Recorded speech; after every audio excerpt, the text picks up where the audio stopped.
friends are having babies, I'm playing the Wii, listening to an audiobook during a 24-hour readathon. Stop being stupid.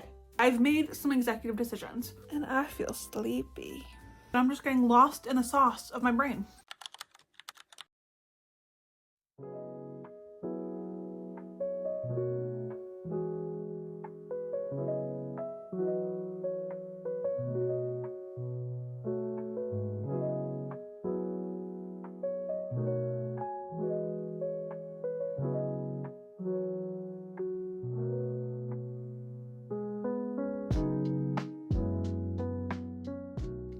Good morning and welcome back to Alexandria Loves Books, boo, Bookmas edition.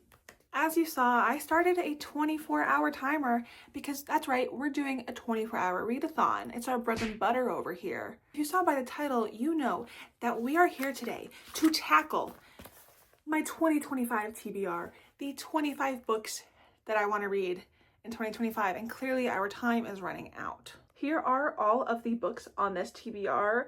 I have read 16 of them and I DNF'd one. I did DNF The Invisible Life of Addie LaRue. I got 71 pages into it and I just did not care. And I did not want to do it, so I didn't.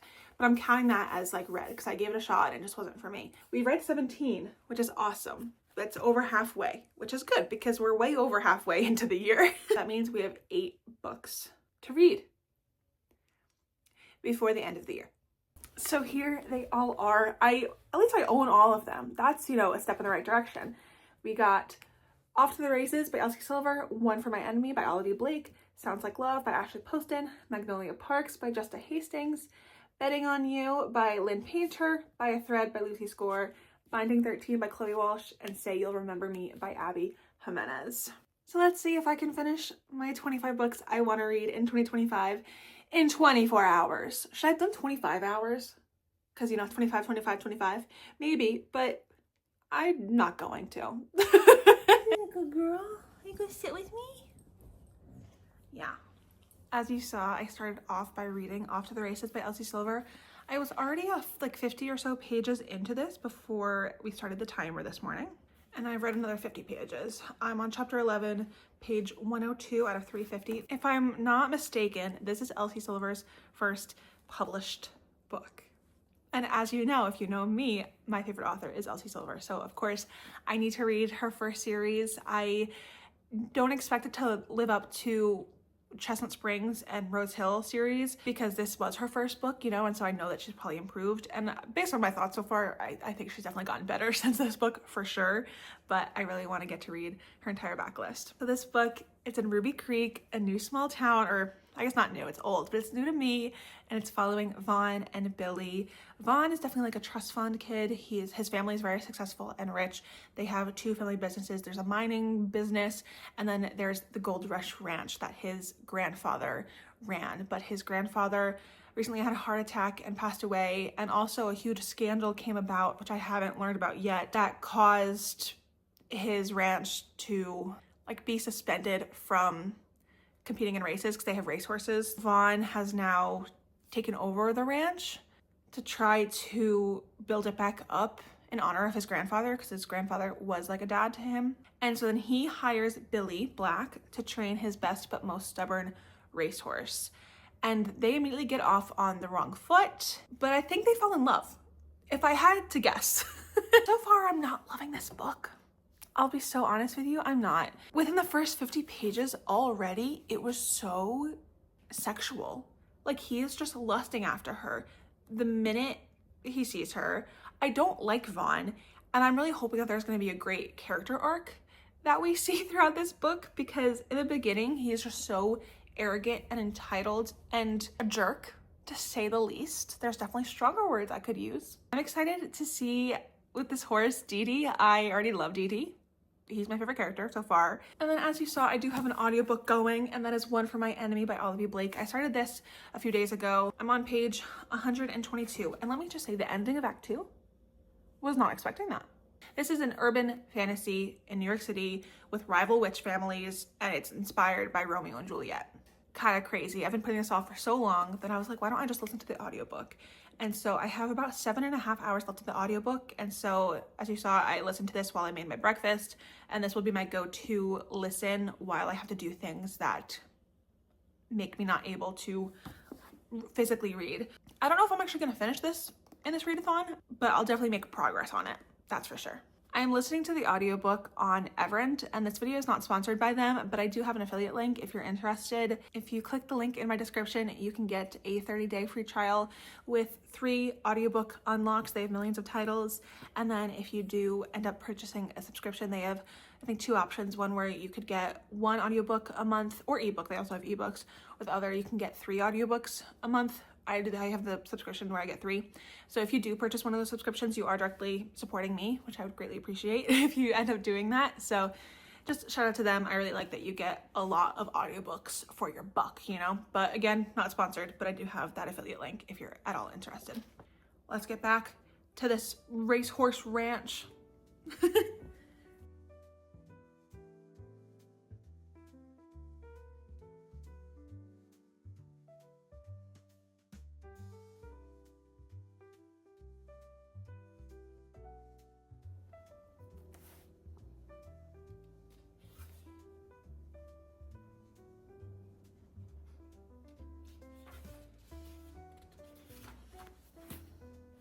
I'm on page 278 and I have less than 100 pages, but I haven't really updated you because it's not that I feel indifferent, but I don't feel strongly in any way towards this book. Not a huge fan. It's like they're well-rounded characters somewhat, but like it could go more, it could be deeper, and I don't feel very connected to any of them. And I don't dislike Vaughn as much as I did in the beginning, but I'm also like, don't really care for him. He's like a man-child trust fund baby, and sure, he's shown ways of being his own person and being independent and growing, but honestly, not enough for me. And I'm like confused. She's like, the man I admire for his morals. When has he ever shown morals? Not that he's been like immoral, but he's not like some moral guy. So I don't know where she's coming up with that. I think my favorite part of this book is the horse. I don't care for any of the rest. And time check, we have 17.5 hours remaining. So let's finish this book. I went from not liking Vaughn to being okay with Vaughn to not liking Vaughn. He's coming across as an entitled, selfish, rich boy. And I don't like it. Especially hearing his inner dialogue, I'm just like fed up with him. He just seems really immature to me and I don't like him. Is this the first Elsie Silverman I don't like? I think so.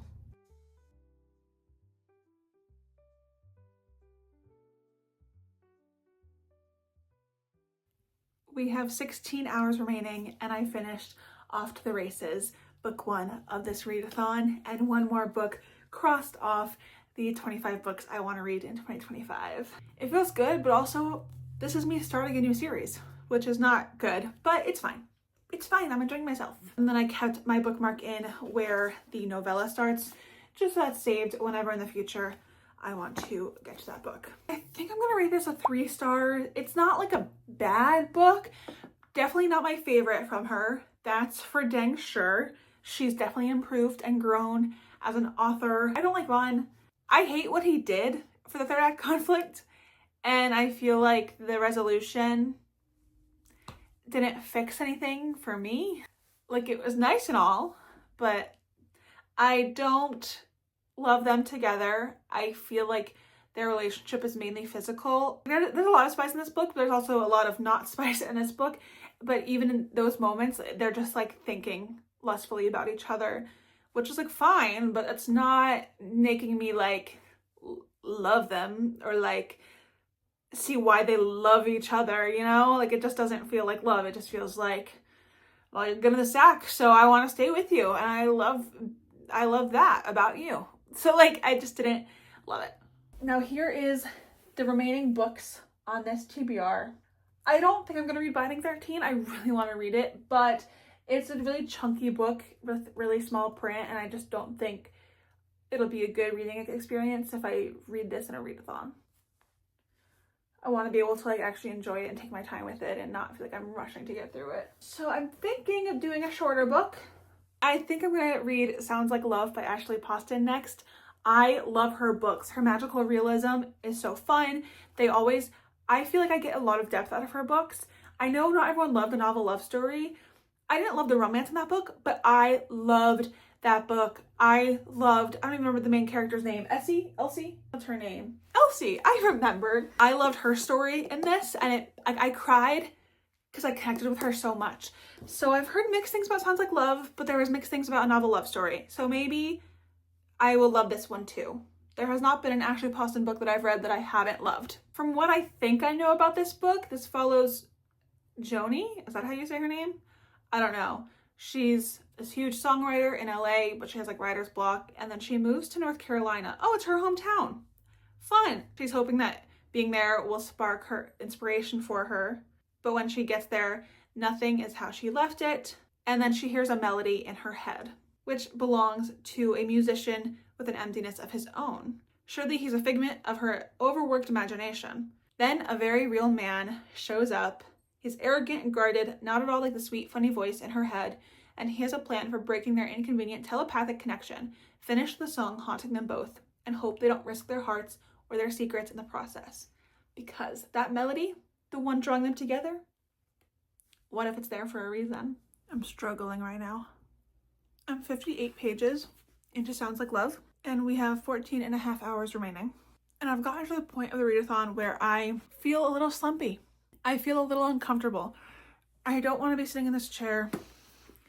I want to go sit on the living room couch, but my mom is watching a movie and I can't read while she's watching something because I will not be able to focus at all. My hyperfixation as of late has been vanilla Greek yogurt with chocolate chips in it. So I made my comfort food. And by made, I mean I put chocolate chips in Greek yogurt. I so badly want to lock in, but I'm just getting lost in the sauce of my brain. I'm finding myself reading and then realizing I have no idea what I just read because I wasn't paying attention. My eyes were just like glossing over the words and I was just like lost in my thoughts. The beginning of this book got me intrigued. Now she's like back home and I'm a little bored, but I think it's just because I'm not feeling 100% focused. I don't really want to listen to my audiobook right now because I know like that could be an option so I could like not have to physically read with my eyeballs anymore, but I want to read this book. Okay, team meeting. I've made some executive decisions. Like I mentioned earlier, I'm listening to the audiobook of One for My Enemy, but I was like, I'm not gonna try to finish this in this video, in this readathon. I wanted to read 3 physical books from this TBR because in my mind, I'm gonna finish the audiobook of this anyway within the next week. So if I could finish 3 in this readathon, and then I'll finish this one, a 4th within the week, that's 4 books off of that TBR. Instead, I am going to focus on finishing these 2 books in this readathon. This will be my physical read and then my audio read. I just spent like 5 minutes playing a game on my phone and honestly it was really restorative and I was like just having fun eating my sweet treat and playing a matching game. So why don't I just do that and listen to this and try to finish this, and finishing 3 books in a readathon is amazing. I'm going to be proud over. That'll still be a win. I'm gonna get to the audiobook, which by the way, I am so picky with audiobooks. I don't like how a lot of narrators speak when they record these audiobooks. It sounds very rigid to me a lot of the times and not like a real person, even though I know it is a real person. And I get that an audiobook you want to make sure you're enunciating properly and clearly, but I don't want to like listen to like a voice that sounds like Siri, you know? And a lot of them sound that way to me. No hate to narrators, but because of that, I am so picky. I love this audiobook. I think it's really well done. I don't know the name of the narrator, but she's doing such a good job of voicing all the different characters and adding emotion to them. And I feel like I am enjoying this story way more than I would have if I physically read this book. I've been putting this off for so long. That's why I was like, okay, might as well just try the audiobook. I wouldn't have felt invested as much as I do with the audiobook. And like, I actually look forward to listening to the audiobook this past week. So let's get to listening, snacking, and playing games on my phone like a child.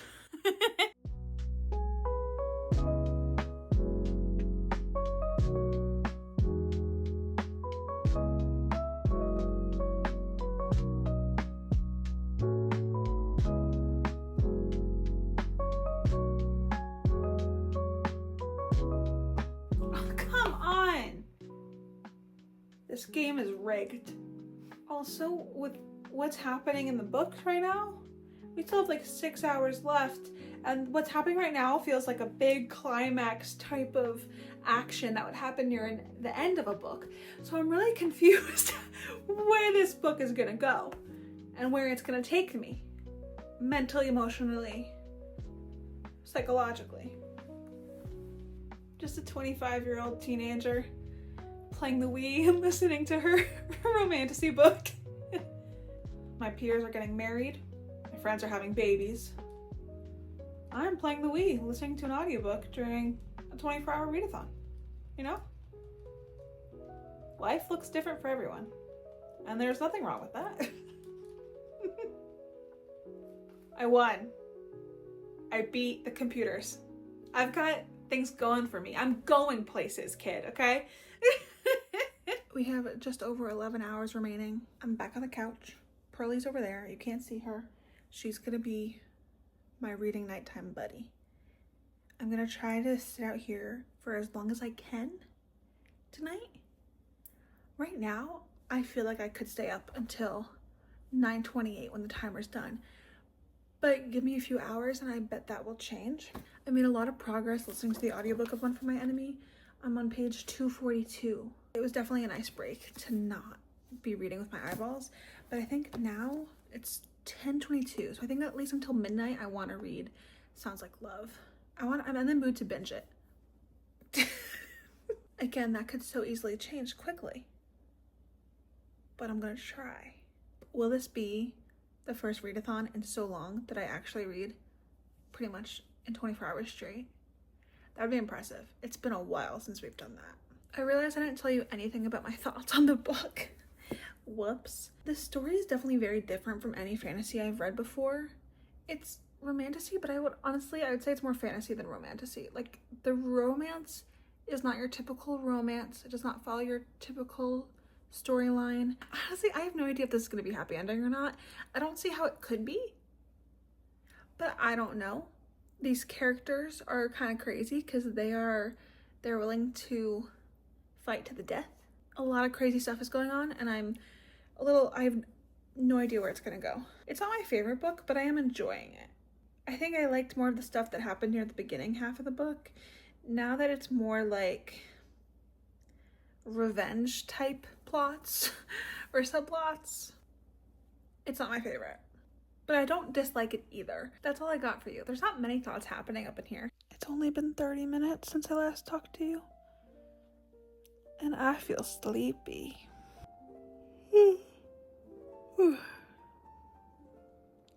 I don't even know if I can make it to midnight. My goal is to at least get to page 100, and I'm on page 85. And then maybe try to listen to the audiobook and distract myself with games on my phone, and then maybe fall asleep.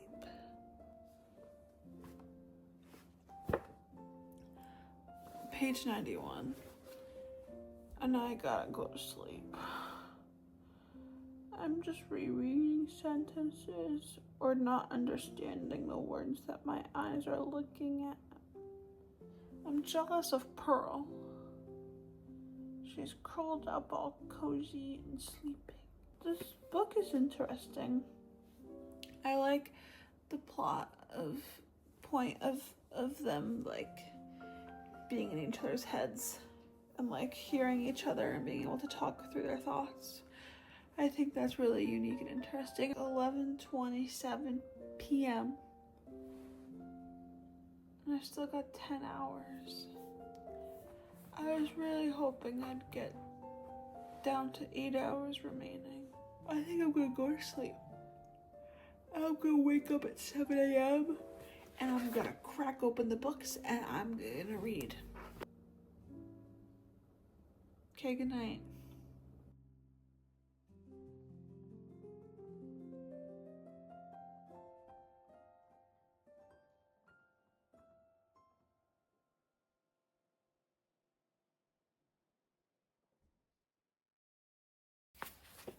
I'm like 115 pages in and nothing has happened to make me invested.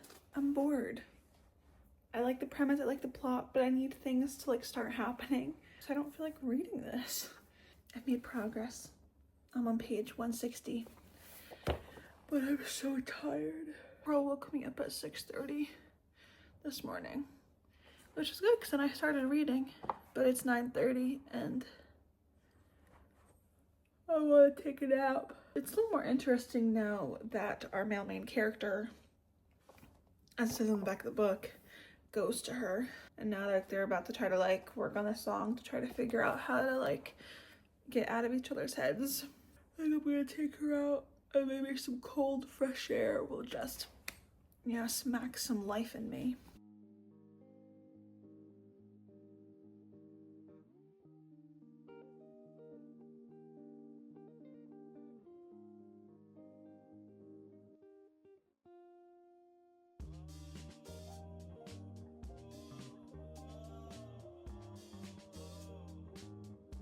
I'm right in the middle of the third act conflict.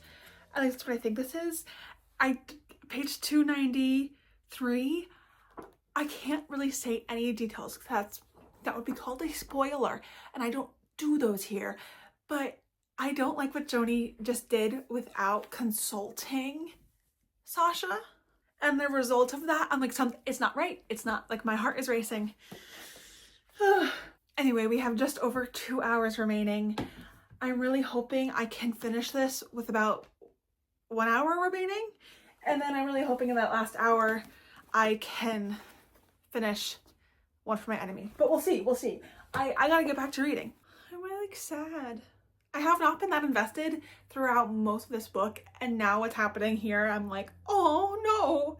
Oh, Joni, stop being stupid. Oh. With just under 1 hour remaining, I finished our second book, Sounds Like Love by Ashley Poston. I rated this a 3.5 stars. I really enjoyed this, but it wasn't my favorite of Ashley Poston's work. I love her stories that she creates, the magical realism, the woman fiction aspect of it, the romance, but this was not my favorite.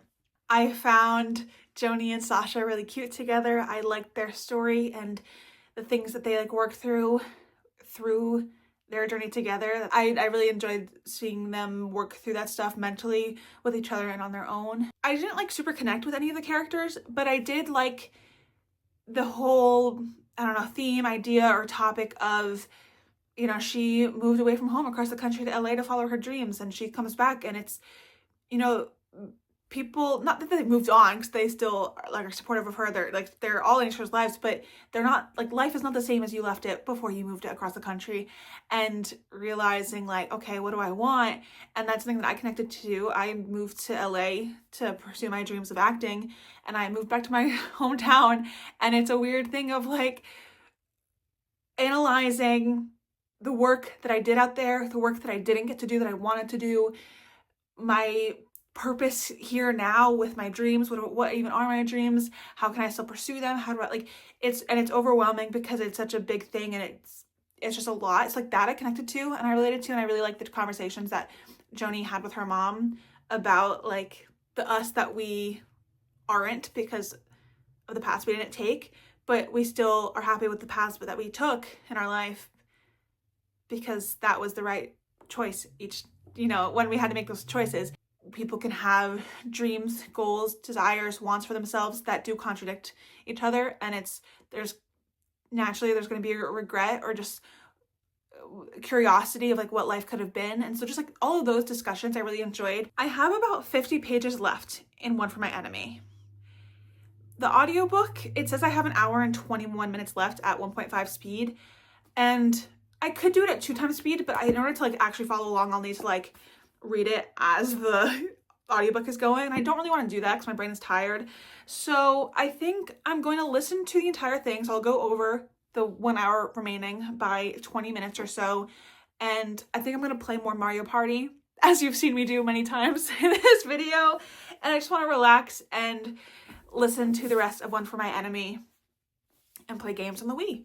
I don't know how this is going to end because this book is basically just rivalries, okay?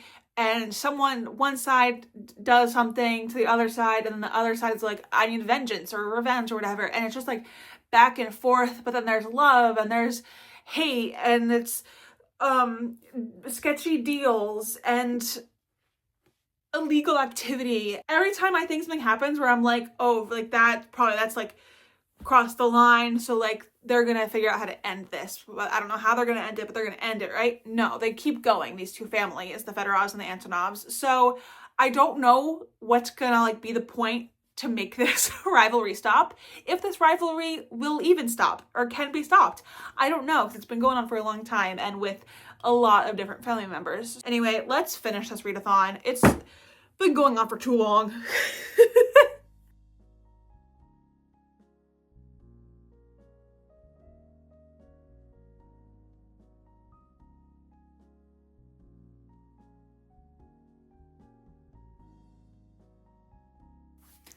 I finished the 24-hour readathon, and do you think I finished my 2025 TBR? Definitely not, but we made progress. Read 3 books, so I only have 5 left. So I've read 20 books on this so far, and that I'm proud of. I think I could potentially read at least 1, maybe 2 more. I don't see myself reading all 5 of them. I had about like 20 to 30 minutes left of the audiobook after the 24-hour timer ended, so I did finish. So in a way, hey, earlier I was like, do I read for 25 hours? Because it's 25 books that I want to read in 2025, my 2025 TBR in 25 hours. I mean, I didn't do 25 hours, but I did over 24, which is basically 25. I thought of something funnier than 24. Let me hear it. 25. I'm gonna rate this 3 stars. I overall enjoyed it, but like I said earlier, it is just not the book for me. I liked when romantic stuff was happening about characters' love lives and who they loved, but other than that, my head hurt a little bit. It was a lot of, I guess, politics. It wasn't like world politics, but it was like witch politics. It was the Fedorov-Antonov rivalry politics. Like, just a lot was going on with that, which was interesting, but also hurt my brain at times. A lot of stuff in this world that like I understood, but my brain wasn't like fully I understood it, but I didn't fully get it. No, those mean the same thing.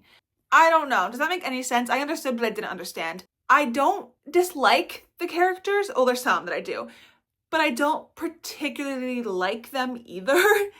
I think Lev is my favorite character in this whole thing. Not my favorite book in the world, but this was a cool story and I get why people love it. So 3 stars, which means we had 2 3 stars and a 3.5. So not like an amazing readathon, but not the worst one I've had. And hey, in this video, I only started 1 series. Are you proud of me? It could have been a lot worse. I could have started 1, 2, 3, 4 series. Thank you all for watching. Let me know your thoughts on any of these books, if you've ever read them, if you want to read them, or any just thoughts you have in general. Please share them with me. I always want to hear from you.